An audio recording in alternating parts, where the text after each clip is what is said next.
Bonjour à tous, bienvenue pour cette conférence webinar sur un sujet qui n'est pas très glamour mais qui nous concerne tous, nos déchets. On voit déjà du continent de plastique au scandale des décharges d'ordures à ciel ouvert, en passant par la filière recyclage des poubelles jaunes, de nombreux documentaires et films qui sont multipliés pour nous alerter sur le fait que nous croulons sous nos poubelles. Et évidemment, quand on jette en plus ces déchets dans les toilettes, ça pose des problèmes aux stations d'épuration. Je suis Clara Delpas de l'Association des journalistes de l'environnement et nous organisons cette rencontre avec Alexandre Pache du cabinet Eco & Co. Alors, comment réduire et valoriser nos déchets? C'est ça la question. Donc, on a réuni sur cette question des experts très pointus pour apporter des réponses nouvelles. La situation, le constat, il est très grave, il est très préoccupant et l'idée, c'est vraiment de développer des nouvelles solutions. On va parler ici des déchets ménagers, on ne va pas parler des autres déchets. Déchets ménagers des humains et des animaux domestiques avec le cas d'école qui est celui de la litière pour chat. Donc, comment réduire et valoriser nos déchets? Nous avons la chance d'avoir sur ce plateau le témoignage de François-Michel Lambert. François-Michel Lambert, vous êtes député, vous êtes vice-président de la commission développement durable de l'Assemblée nationale et vous êtes le président fondateur de l'Institut national de l'économie circulaire. Bonjour. Nous aurons aussi l'expertise de Pénélope Vincent-Sweet, qui nous arrive ce matin de Grenoble, qui est consultante en économie circulaire et déchets et bénévole pour France Nature Environnement, qu'elle a représenté au Conseil économique, social et environnemental. Clara. Le témoignage de Caméra Vézic, fondatrice et directrice générale de l'association Pic Environnement, qui nous parlera de l'écologie de nos animaux domestiques. Et enfin, Nicolas Dubois, membre de PLA France, Association européenne de la litière végétale. Alors, on commence. Monsieur le député, vous êtes un homme assez inclassable. J'ai regardé dans Wikipédia votre biographie. Vous avez beaucoup d'engagements, des engagements qui sont sociaux, des engagements qui sont écologiques. Tout récemment, vous avez inauguré le sujet du recyclage, enfin vous êtes investi sur le sujet du recyclage des masques et vous êtes l'auteur du rapport Stop aux pollutions plastiques qui propose de sortir du plastique d'ici 2040. Alors comment réduire, comment valoriser les déchets? Pour vous, il y a 4 axes principaux. Merci de l'invitation. Donc, ce rapport de mars de 2019, c'est comment on sort du plastique pétrole, mais pas comment on quitte le plastique qui, lui, est indispensable. Nous avions mis en mars 2019 la date de 2040. Je vous dis une petite information. Nous ferons une réactualisation en mars de cette année pour 2030 au vu de l'urgence de la pollution plastique dans nos terres et surtout dans nos océans et à la fin dans nos corps et dans notre quotidien. La question de l'action politique, elle relève de la capacité à transformer un modèle. Et ça, peut-être, c'est un mot qui manque, c'est comment on transforme. On parle beaucoup de transition qui laisse entendre qu'on reste dans le même système tout en glissant un peu. La transformation, c'est on rebâtit autre chose. Et depuis la nuit des temps, les politiques, sous quelque forme que ce soit, utilisent 4 leviers d'action. Vous choisissez une fiscalité. Donc pour rester dans le monde du plastique, si on abaisse la fiscalité sur des plastiques biocompostables d'origine végétale et sous réserve qu'elles ne viennent pas impacter l'environnement, ou si vous augmentez la fiscalité sur des plastiques que vous ne voulez plus voir, forcément le marché va bouger. Et vous avez la réglementation. La réglementation, c'est des interdits ou des obligations. Quand moi, je suis le porteur de nombre d'amendements sur l'interdiction des plastiques à usage unique, les gobelets, les assiettes, les couverts, c'est interdit. Donc, forcément, le modèle se transforme. On a aussi introduit dans la loi un taux de recyclage matière plastique obligatoire sur certains produits. C'est obligatoire, ça change les acteurs. Le troisième levier, c'est l'aide, les subventions, donc des labels, mais surtout des aides économiques, ça peut être des subventions, des prêts, des achats publics ciblés, volontaires, qui entraînent le marché à se transformer. Et le dernier, c'est les changements de comportement. Comment vous faites pour que le citoyen, qui hier avait l'habitude par exemple, d'utiliser des couverts en plastique, passe à des couverts en bois ou amène lui-même ses couverts ou je ne sais où. Et les changements professionnels de compétences, c'est comment on aide les gens qui avaient un modèle d'action professionnelle à passer à autre chose. Donc, avec ces 4 leviers, la fiscalité, la réglementation, les subventions et les changements de comportement, vous participez à la transformation du modèle. Mais il faut avoir un objectif et des indicateurs. Et donc, nous proposons 0 plastique pétrole, c'est-à-dire que l'on trouve dans un autre c'est des plastiques qui sont faits à partir d'amidon de maïs, oui, ou recyclés, mais avec des nouvelles technologies qui sont le recyclage chimique notamment. Et qu'est-ce qui va se passer si vous créez une raréfaction, pas une pénurie? Forcément, déjà, tout ce qui n'a pas besoin d'être en plastique ne sera plus en plastique. Donc déjà, vous enlevez un gros volume. Et après, vous concentrez pour que le plastique devienne une matière plutôt rare et que chacun y prête attention et l'utilise, la réutilise, la recycle au mieux. Voilà la stratégie. On propose en plus un outil qui est une agence nationale du plastique, qui devrait être européenne, mais commençons déjà nationale, qui, elle, réunirait dans un conseil d'administration toutes les parties prenantes, des producteurs aux consommateurs, en passant par les élus, par différentes parties prenantes, et un conseil scientifique pour guider à cette transformation, pour qu'en 2030, eh bien, la société du plastique facile, jetable, que nous connaissons aujourd'hui, ne soit plus qu'une histoire du passé, et que la société du plastique utile, préservé, réutilisé, réemployé, recyclé, avec des sources d'approvisionnement diverses, que ce soit bio ou que ce soit recyclé, soit mise en place. Ça ne changera pas grand-chose fondamentalement dans l'efficacité de l'apport du plastique. Ça changera grand-chose dans notre gaspillage, puisque il est là et on a l'impression que c'est un robinet qui coule. Donc, on est dans un gaspillage de son usage. D'accord. Alors, vous proposez aussi de simplifier les gestes de tri, de mettre une poubelle sèche, une poubelle humide. Alors, effectivement, de façon plus générale, j'ai parlé tout à l'heure du plastique, mais gardez en tête que c'est 4 leviers. Si vous voulez transformer les choses, on en reparlera peut-être tout à l'heure, et il faut que vous ayez une fiscalité qui joue à la montée ou à la hausse. Une réglementation. Une réglementation. Avec des vrais interdits. Avec des vrais interdits ou des vraies obligations. Avec des aides, la subvention, de l'aide au changement et des changements de comportement. Et aujourd'hui, soyons clairs, moi, j'ai été formé en 88 en emballage alimentaire. Je suis entré chez les écologistes en 90, justement pour mettre en place la loi qui a créé éco-emballage. Donc, je pense avoir un niveau de connaissance du sujet assez élevé. Mais face à une poubelle de tri, face à nos poubelles, je suis quand même assez embêté. Qu'est-ce que je fais de cet objet qui n'apparaît pas? C'est pas toujours évident. Bon, un élément très simple. Qu'est-ce que vous faites des clés que vous n'utilisez plus, qui sont cassées? J'ai cassé l'autre jour un couteau métallique, ça peut arriver. Qu'est-ce que je fais? Je prends ma voiture, je fais 3 km et je la mets dans la déchetterie pour un couteau qui est grand comme 2 fois mon doigt. Non, ça n'a pas de sens. Alors que je sais pertinemment que dans la poubelle jaune, dite jaune, celle des emballages, il y a un aimant qui saura récupérer le couteau, donc je la mets dans cette poubelle. Mais je ne respecte pas. Vous voyez, je commence un peu. Ouais. Donc, simplifier en ayant 2 poubelles principales et une complémentaire, mais la poubelle sèche, la poubelle humide. Alors, est-ce qu'il y a d'autres produits qui sont particulièrement nocifs pour l'environnement et qu'il faudrait réglementer, interdire, qu'on n'a pas cité? Vous avez parlé des plastiques issus du pétrole, mais vous aviez évoqué, je crois, les déchets minéraux? Alors, si vous avez une poubelle sèche, une poubelle humide et une poubelle des déchets ultimes, c'est cette dernière qui doit absolument diminuer. La poubelle humide, c'est pour faire du compost. La poubelle sèche, c'est celle qui permet d'être recyclée, les fameux plastiques.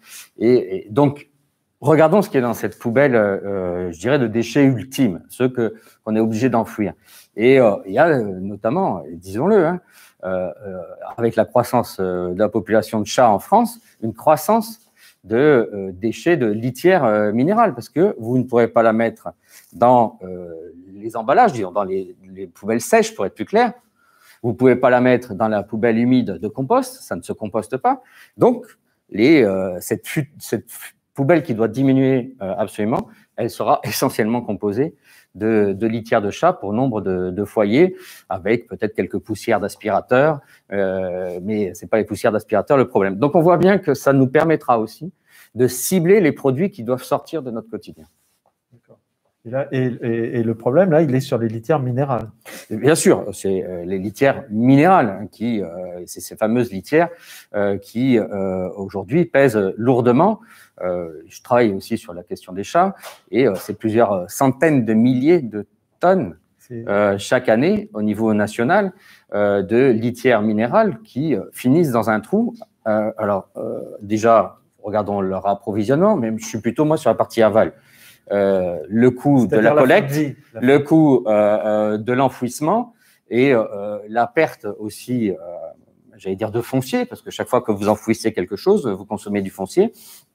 Donc, tout ceci démontre que nous devons changer notre approche aussi de ce produit qui, on s'en rend peut-être pas assez compte, est probablement celui qui pèse le plus en non recyclable au sein de notre poubelle. Je parle bien de la litière minérale.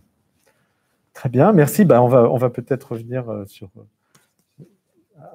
reparler ensuite. Mais alors, Pénélope. Donc, Pénélope Vincent Sweet, vous êtes, alors, je vais préciser aussi un peu votre itinéraire.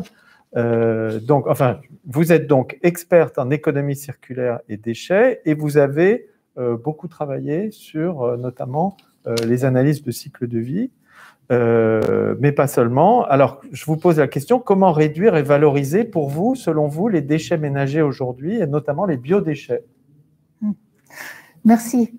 Alors, prenons les choses du côté du ménage. Qu'est-ce que je peux faire avec la vie que j'ai? On parle souvent des 3 R. Il y a beaucoup de R, en fait. Réduire, réutiliser, recycler. On peut ajouter refuser de prendre des choses inutiles. On peut ajouter réfléchir, parce que réfléchir, en fait, c'est indispensable.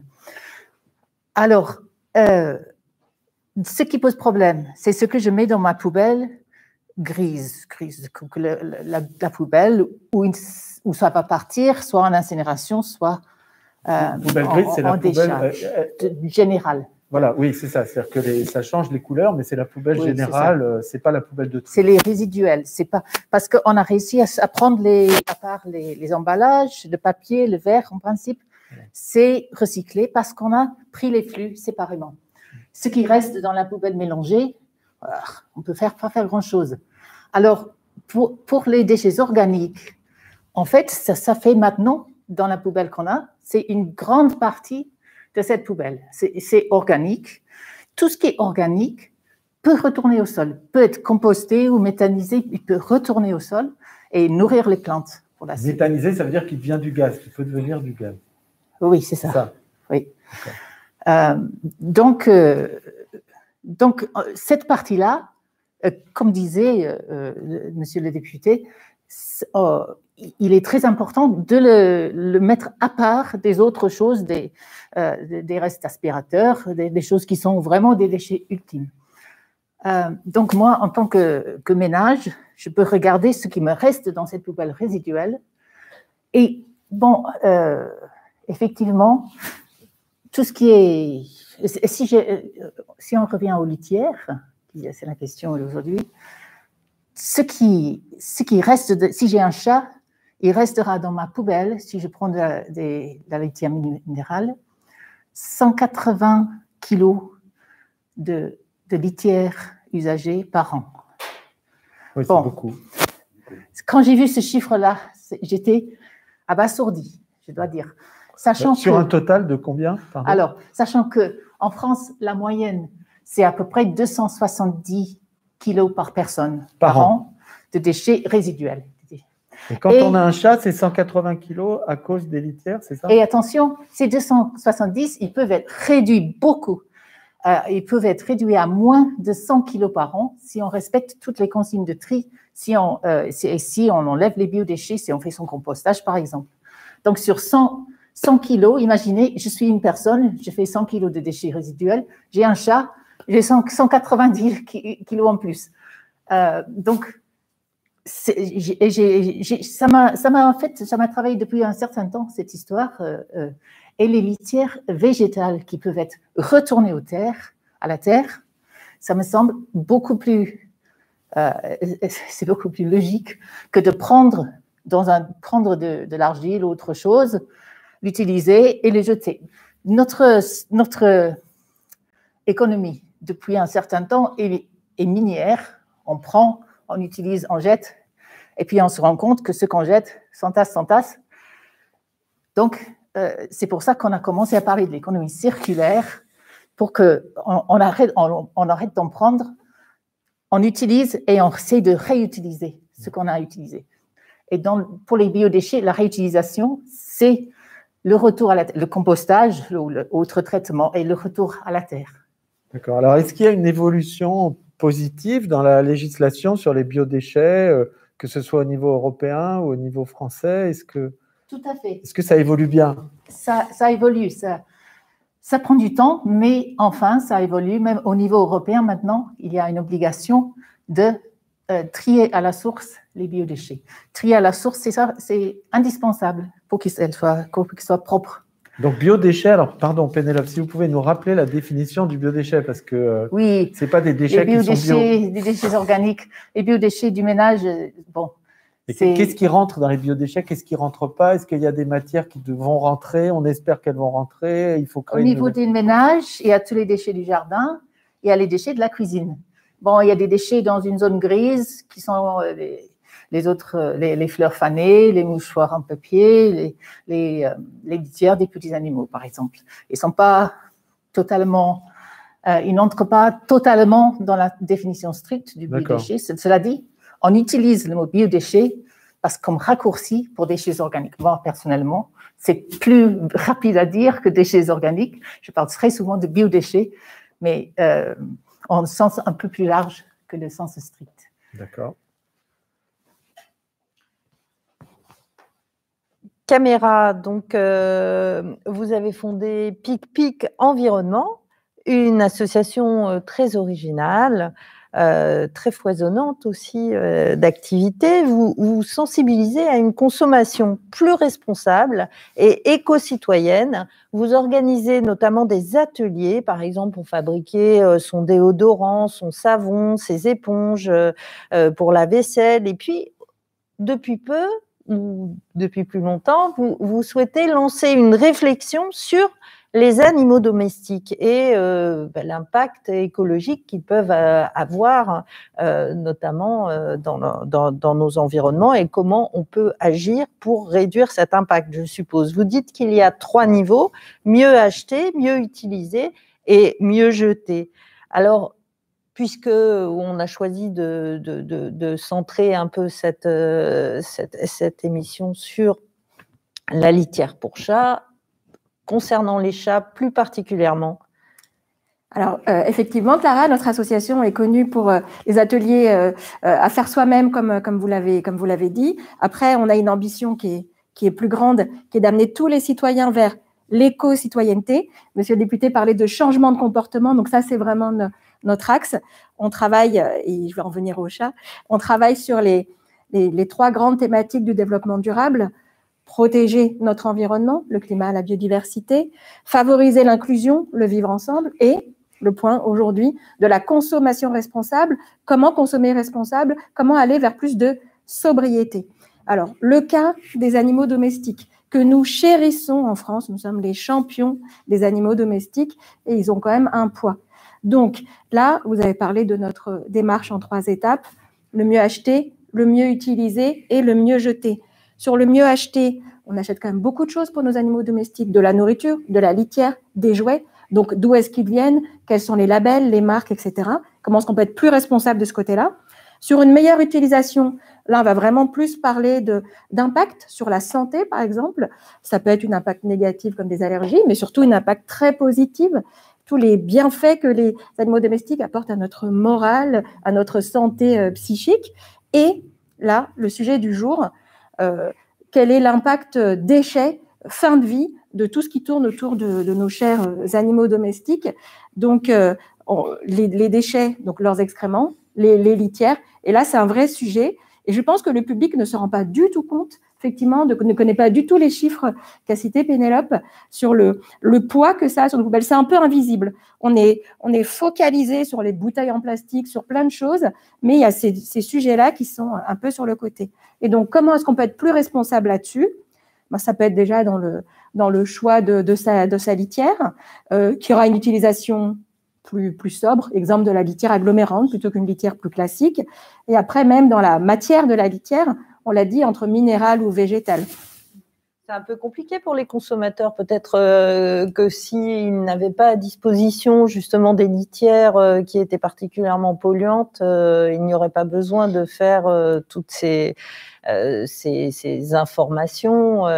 Et puis c'est vrai que la litière, vous disiez, Pamela, que Pénélope, excusez-moi, que chaque propriétaire de chat laissait à travers rien que la litière de son animal préféré 180 kilos. Ça représente combien au niveau de l'ensemble beaucoup trop, mais plusieurs milliers de tonnes, plusieurs 612 000 tonnes exactement. 612 000 tonnes, de litière avec les déchets annexes. Ouais. Alors, ça représente à peu près le poids de 4 arcs de triomphe ou de 10 000 camions. Et là-dessus, je pense que les consommateurs sont quand même responsables. L'important, c'est qu'ils soient informés. Et après cette étape d'information, il faut qu'ils puissent trouver dans le commerce un choix suffisant. Après, le choix, il faut qu'il soit multiple. On ne peut pas dire il faut acheter ci, il faut acheter ça. Ça dépend des situations de chacun, d'un point de vue économique, d'un point de vue, etc. Et au niveau de l'éducation que vous voulez faire sur cette thématique en particulier, c'est aussi d'expliquer aux gens qu'avec un autre type de litière, ils peuvent composter ou mettre justement dans des biodéchets qui vont servir. Informer, c'est une chose. Après, il y a surtout l'accompagnement, parce que les informations, on les a. On sait qu'il ne faut pas abuser du chocolat, on sait que la cigarette, c'est pas bon. Voilà, il y a l'information, mais comment faire pour aller vers le changement? Là, il y a un accompagnement et il y a plein de choses qui jouent. Ça peut être les modèles, les gens qu'on a pour modèle. Ça peut être le fait d'être dans un groupe, faire partie d'une communauté et on a envie de faire comme la communauté. Voilà, il y a plein de leviers intéressants à voir et je pense que les associations ont vraiment un rôle à jouer là-dessus, sur ce changement de comportement. Merci. Alors, Nicolas Dubois, donc, on parle, c'est vrai que les litières végétales qui peuvent être une solution aux litières minérales qui sont si problématiques dans leur élimination, elles sont donc à l'initiative de fabricants. Elles utilisent plusieurs matériaux, des cartons défibrés, des coquilles, il y a eu plein d'initiatives, des coquilles de noix, des anadulins, et puis des résidus de scierie aussi, de bois, donc pour rendre la litière de chat plus écologique, 100% recyclable, même compostable. Donc vous, Nicolas, vous représentez les litières végétales, l'association européenne pour les litières végétales, donc ces litières qui sont biodégradables et valorisables. Expliquez-nous. Voilà, écoutez, en quelques mots, déjà, je suis très enthousiaste et puis aussi frustré, comme toute personne qui prend conscience, on a envie que ça aille plus vite, c'est souvent comme ça. Et donc, aujourd'hui, effectivement, la litière végétale, en fait, la plupart des litières végétales viennent de scierie, donc c'est des déchets. Donc, quand on parle d'économie circulaire, une des bases, c'est de pouvoir prendre un déchet et de le valoriser. On a déjà parlé de la fin de vie, je ne vais pas trop y revenir, mais on voit que c'est un tonnage énorme et que si on utilise de la litière végétale aujourd'hui, étant donné que les filières s'organisent, on peut imaginer que ce soit en méthanisation, donc que ça n'aille même pas dans les poubelles. Donc ça, c'est important. Je vais citer un autre chiffre, c'est 5% dans des communes urbaines des poubelles ménagères qui sont composées de litière, jusqu'à plus de 5%. Donc, on se rend compte que c'est effectivement un cas d'école écologique. Et moi, pour savoir d'où je parle, j'ai fait un master en éthique et développement durable à l'époque quand j'ai découvert. Et puis après, je me suis lancé dans une analyse de cycle de vie du produit pour être sûr que ce dont on parlait en litière végétale, c'était bien. Tout le monde connaît les problématiques, par exemple, de panneaux solaires, etc., où parfois on pense que c'est bien, on creuse, on fait une analyse de cycle de vie du produit, ou pour les batteries, hein, c'est souvent ce qu'on dit, puis on se rend compte que finalement, c'est pas la panacée. Et là, on s'est rendu compte avec cette analyse de cycle de vie du produit qu'effectivement, pas uniquement sur les déchets, parce qu'on peut avoir un focus sur les déchets, mais sur l'énergie, sur l'utilisation de l'eau, on est vraiment sur quelque chose qui est totalement circulaire. Donc voilà, je parlais de mon enthousiasme, de dire qu'aujourd'hui, de plus en plus de monde, et monsieur le député là aujourd'hui, je vais peut-être me permettre de poser une question, dans les 4 axes que vous avez présentés, pour vous, j'ai envie de faire le parallèle entre plastique et litière minérale. Est-ce qu'il faudra interdire un jour les litières minérales, mettre une fiscalisation? Comment est-ce que vous envisagez les choses? Moi, je pense qu'il faut être assez radical. Les urgences, elles sont de tous côtés. Probablement que ceux qui nous écoutent découvrent ce sujet. Ça a été très bien rappelé du poids des litières minérales. On a peu parlé des conséquences en amont. Donc moi, c'est l'interdiction. Quand vous avez une alternative, c'est l'interdiction. Ce que j'ai fait sur les plastiques à usage unique, je crois que personne en France pleure la disparition des assiettes en plastique et des couverts en plastique non compostables. Tout le monde peut continuer à manger. Eh bien, on pourra continuer à avoir un chat qui dispose d'une litière propre, tout en améliorant le process. Donc, c'est très clair. Et même, je vais vous le dire, nous avons la loi climat qui arrive. Cette loi climat, elle parle du poids CO2. Je n'ai aucun doute, je n'ai pas encore fait le calcul, nous pourrons le faire ensemble, du poids CO2 des litières minérales comparé à des litières végétales. Eh bien, l'interdiction de litières minérales participera à gagner peut-être 0,1% du CO2 français, mais c'est toujours sur ces 0,1% qui est gagné. Donc, agissons. Par rapport à ce CO2, justement, j'imagine que c'est le fait que ces litières minérales soient fabriquées avec des matériaux qui viennent de loin, alors que les litières végétales avec les déchets de scierie sont peut-être plus locales au niveau de fabrication. Alors, il y a ce critère-là, puisqu'on a des litières silice qui viennent de Chine. Bon, là, on sait qu'en France, il y a plusieurs grands distributeurs qui ont arrêté d'avoir de la litière silice dans leurs rayons, parce que c'est pas uniquement le côté Chine, mais c'est un produit qui est chauffé. Donc, l'empreinte écologique est totalement désastreuse, en plus des risques sanitaires éventuels. Mais après, effectivement, sur les litières minérales, on en trouve en Europe.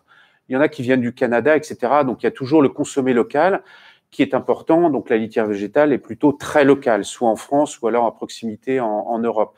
Mais après, on voit que en termes de déchets, quand vous avez affaire à un déchet ultime, à l'heure que nous vivons, c'est une aberration totale. Quand on peut faire, c'est pour ça que je voulais vous entendre là-dessus, c'est quand on peut faire autrement et qu'on est dans la recyclabilité. Et on parlait tous en fait des prises de conscience. Moi, j'ai autour de moi des gens qui sont plutôt très en conscience, qui disent mais c'est quoi en fait la litière minérale? C'est quoi la litière végétale?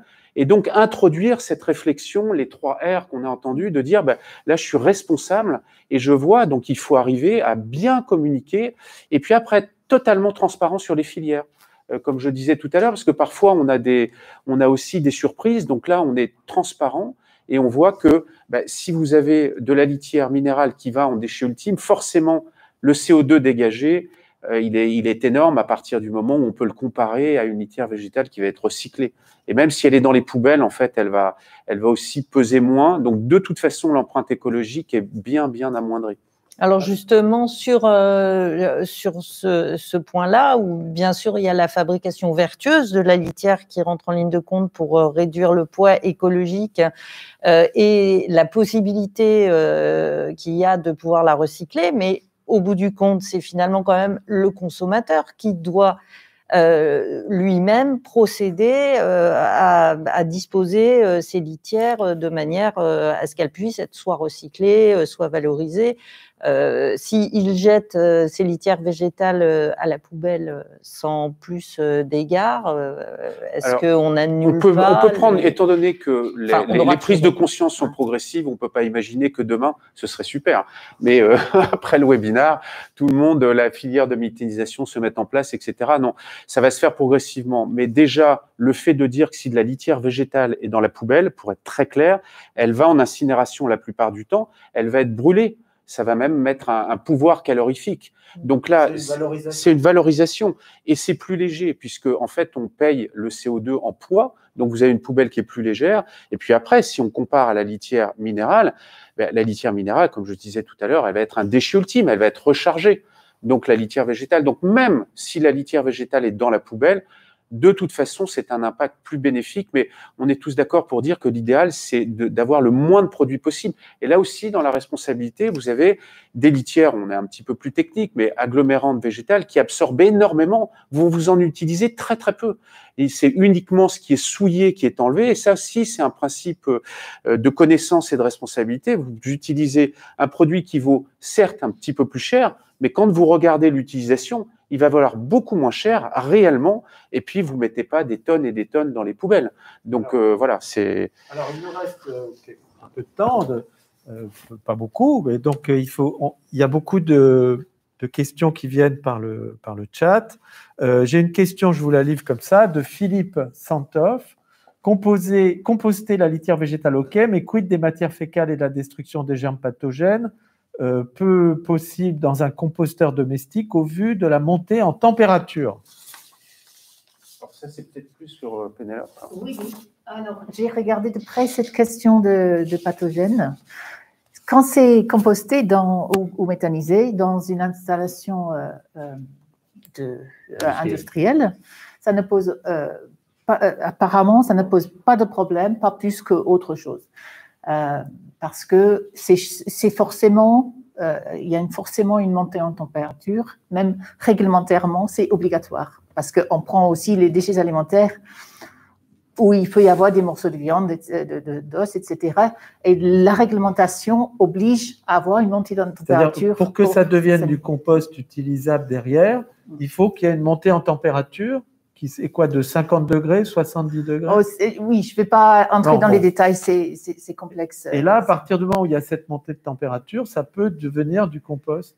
Oui, mais ce n'est pas uniquement la température, c'est aussi l'effet du compostage, les micro-organismes. Donc, il faut que ça reste un certain temps. Oui, la phase maturation a son importance. Ce n'est pas uniquement la montée en température. Alors, je vous livre les questions comme ça, un brut de fonderie. Pourquoi les mairies refusent-elles dans leurs poubelles les litières végétales?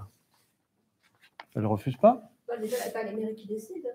Si certains syndicats, on a regardé, c'est à peu près moitié-moitié. La moitié, une partie ne disait rien, une partie les exclut, une partie les encourage. Quand ils excluent, j'ai parlé à quelques-uns, il y a un qui m'a dit, parce qu'on ne sait pas trop. Dans le doute, on ne sait pas trop quelle consigne donner. C'est pour ça que nous, on est là pour essayer d'aller vers des consignes plus claires pour pouvoir sécuriser, parce qu'évidemment, on ne peut pas faire quelque chose qui va apporter des problématiques sanitaires ou autre chose. Donc, nous, on fait cette démarche pour montrer que c'est possible, que ça n'apporte pas de risque. Et à ce moment-là, si on peut le démontrer aux syndicats de traitement des déchets, aux collectivités locales, ils seront beaucoup plus aptes à dire « Ah ben oui, finalement, et vu le poids que ça peut représenter, c'est vraiment très intéressant de l'incorporer. » Parce que je ne sais pas si j'ai assez insisté dessus, on est dans un contexte où d'ici fin 2023, on est obligé, tout le monde, chacun de nous, pas seulement les entreprises, tout le monde, on doit trier à la source nos déchets organiques. Et donc, dans ce contexte-là, si on est en campagne, on a son compost dans le jardin. Mais si on est en ville, on doit avoir un dispositif, généralement une collecte, collecte les biodéchets à part, les biodéchets organiques. D'accord.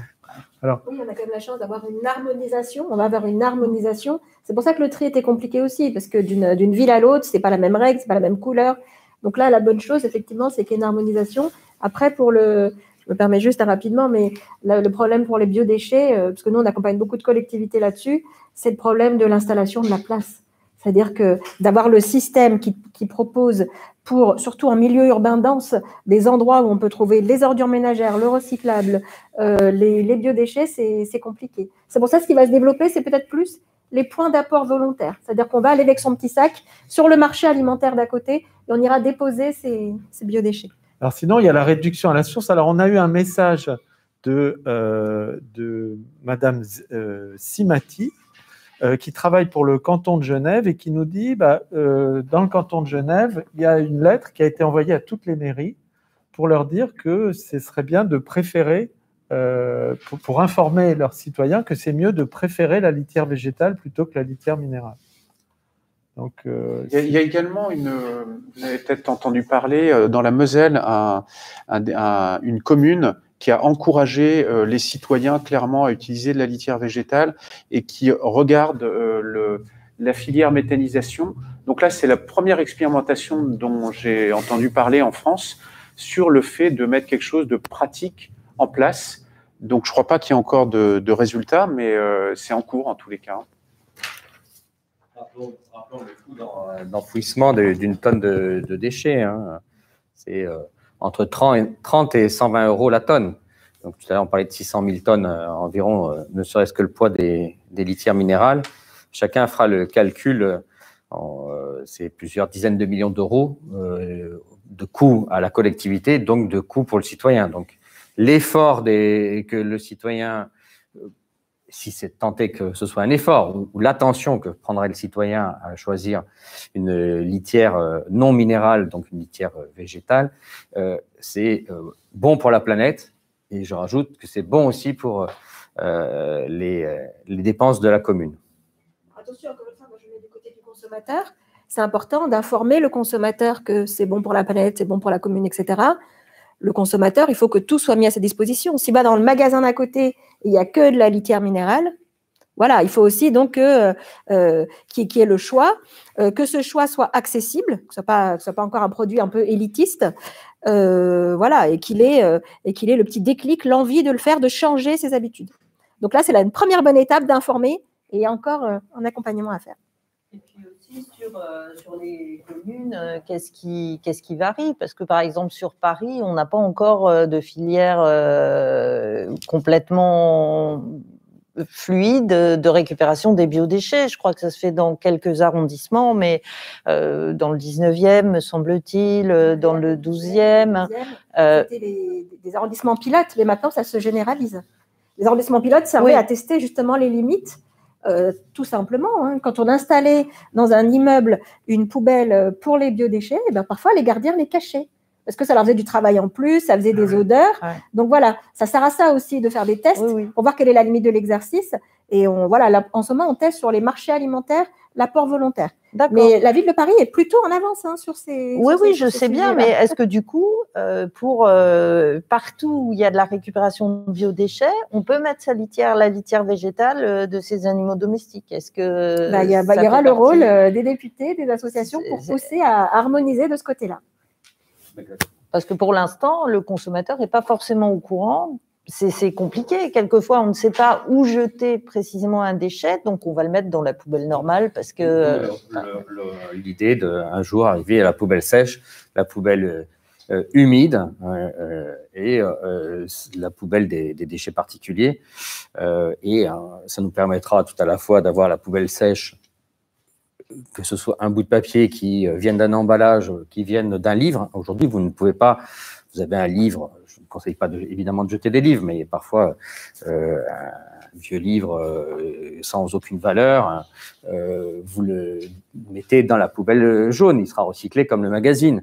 Or, la construction aujourd'hui veut que ce livre, vous n'avez pas à le mettre dans la poubelle jaune parce qu'il n'a pas cotisé à Citeo, c'est-à-dire c'est n'importe quoi. Donc poubelle sèche, poubelle humide, voilà, et les résidus, qu'on peut appeler déchets ultimes, ce qui d'ailleurs permettra, en collectant cette troisième poubelle, de mieux comprendre ce qui pèse encore trop chez les ménages, dans les ménages, en termes de déchets dont personne ne sait quoi faire, pour travailler dessus et arriver à un jour, c'est l'absolu, hein, mais avoir que 2 poubelles, la sèche et l'humide, et à chaque fois être dans une approche de revalorisation en aval de ces produits.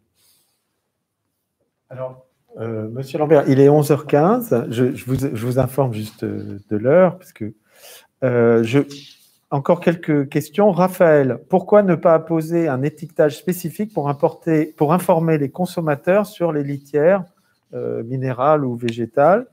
Et d'autre part, on nous dit qu'il y a une expérience très intéressante qui est menée par la communauté de communes Orne-Moselle.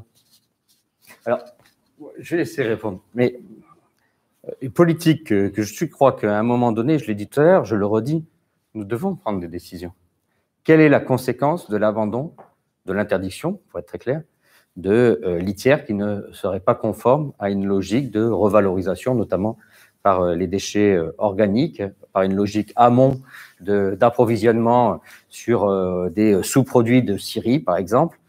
Qu'est-ce qui nous empêche aujourd'hui, nous, politiques? Alors, les élus locaux, eux, ne peuvent pas, puisqu'on ne leur a pas donné ces moyens. D'ailleurs, c'est un des enjeux que nous avons, c'est de donner aux élus locaux la possibilité de créer leurs propres interdits, par exemple, et surtout dans des îles. Mais moi, je suis élu national. Je crois qu'à un moment donné, il faut avancer. Avancer. Il y a des conséquences, oui, je ne le nie pas. Je ne nie pas qu'il y a des acteurs économiques là-dessus, qu'il y a peut-être un renchérissement du prix pour le ménage, mais il y a des gains énormes derrière. Et donc, il faut, je pense, à un moment donné, des expérimentations nécessaires, mais une action nationale indispensable. Très bien. Alors, sur l'étiquetage, peut-être un mot est-ce que quelqu'un veut dire un mot sur l'étiquetage? Aujourd'hui, c'est assez clair quand même. Je pense que c'est simplement de poser son attention dessus, parce que sur toutes les litières végétales, il y a marqué litière végétale ou organique. Et puis après, le reste, c'est des litières minérales ou silice. Donc je pense que le consommateur qui a envie de s'informer, en rayon, logiquement, il va avoir une information qui va être relativement claire en termes de type de produit, parce que j'ai déjà vu de la litière silice marquée biodégradable quand même. Hein, dans le greenwashing, on ne peut pas faire mieux. Il y a marqué, typiquement, vous pouvez le mettre dans le compost. Oui, à échelle de 2 siècles, tout se dégrade, il n'y a pas de souci.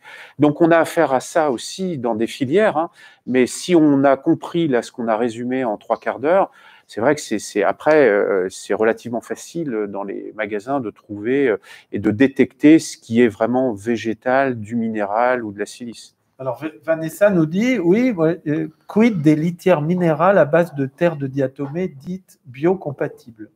Il y a des litières minérales qui se disent biocompatibles.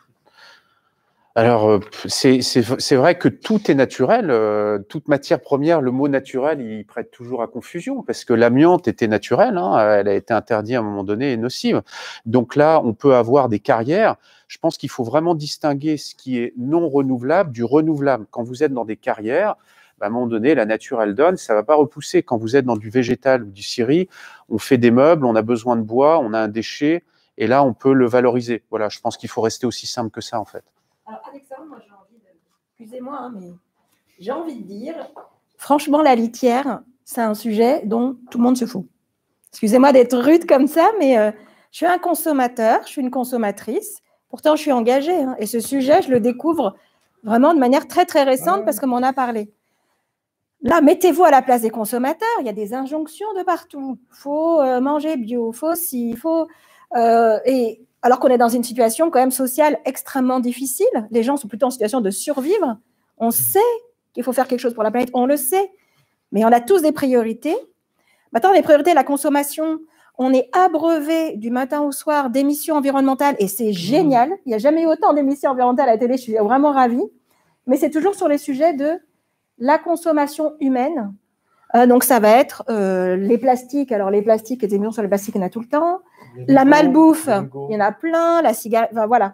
Mais ce sujet-là, personne n'en parle. voilà, les pailles. Il y a des associations qui sont montées contre les pailles. Ce qui est très bien. Il y a des projets, des startups qui se montent sur les brosses à dents, sur les bidons de lessive. Mais jamais on ne parle. Donc, le citoyen, il ne faut pas présumer du fait que, mais si c'est écrit dessus, c'est végétal. Donc, c'est évident que les gens vont l'acheter. Mais non, ce n'est pas du tout évident. Ce n'est pas parce que c'est écrit dessus que les gens vont faire 1 + 1 = 2 et qu'ils vont se dire, arriver devant. Ils vont peut-être passer beaucoup de temps dans le magasin devant les plats, devant la nourriture, les plats, etc., pour essayer de choisir. Et ils ont des aides. On parlait des étiquettes. Il y a les Nutri-Score, il y a plein de choses qui aident le consommateur. Donc déjà, honnêtement, le rayon animalerie, on n'y passe pas 3 heures. C'est vraiment une question d'habitude. On a l'habitude de ce produit. On prend, on s'en va. On passera du temps sur l'alimentation, les cosmétiques, etc., ou les jouets, ou n'importe. Mais donc là, si c'est vraiment un sujet, si on découvre que c'est un sujet prioritaire, donc effectivement, il y a le rôle des politiques de légiférer, etc., d'interdire, le rôle des associations, comme elles l'ont fait sur les plastiques, sur la malbouffe, de monter au créneau et tout. Les entreprises peuvent jouer de la communication pour faire valoir, etc., leurs bonnes actions, mais il ne faut pas s'attendre à ce que les consommateurs, comme ça, du jour au lendemain, c'est écrit végétal, ben bien sûr que je vais y aller. Non, ce n'est pas du tout comme ça que ça se passe. Sans compter qu'il y a la vie des chats. Et que celui-là, on ne le maîtrise pas du tout. On peut expliquer au chat, est-ce que le chat est écolo?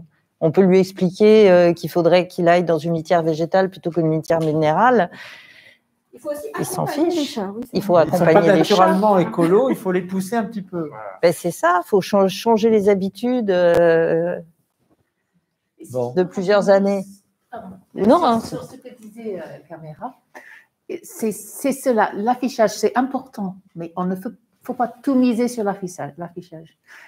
À un moment donné, il faut interdire, il faut dire non.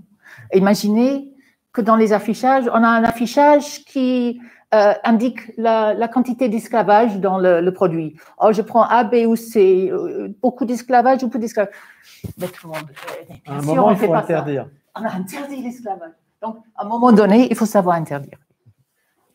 On va peut-être conclure. Et qui veut dire un mot de conclusion? Peut-être, M. Lambert, on vous laisse conclure. La conclusion, serait de sortir d'un côté médiatico-politique qui nous boucle en permanence sur certaines urgences, que je ne nie pas, et d'être en capacité de bien comprendre l'ensemble des problématiques auxquelles nous sommes confrontés, que chacun comprenne aussi qu'on doit changer, peut-être par des interdictions, mais que ce n'est pas la perte de quelque chose, c'est au contraire, on va gagner beaucoup, à commencer par la planète, mais on gagnera aussi d'ailleurs une estime de soi-même en se disant, finalement, ce que je faisais avant était néfaste, ce que je fais aujourd'hui est positif. En l'occurrence, moi-même, j'ai utilisé des litières minérales, hein, mais demain, chaque fois que je jetterai ma litière végétale, j'aurai une appréciation positive d'avoir progressé et d'avoir été ce colibri de la fameuse fable qui participe à changer les choses. Donc, c'est ça qu'il faut garder en tête.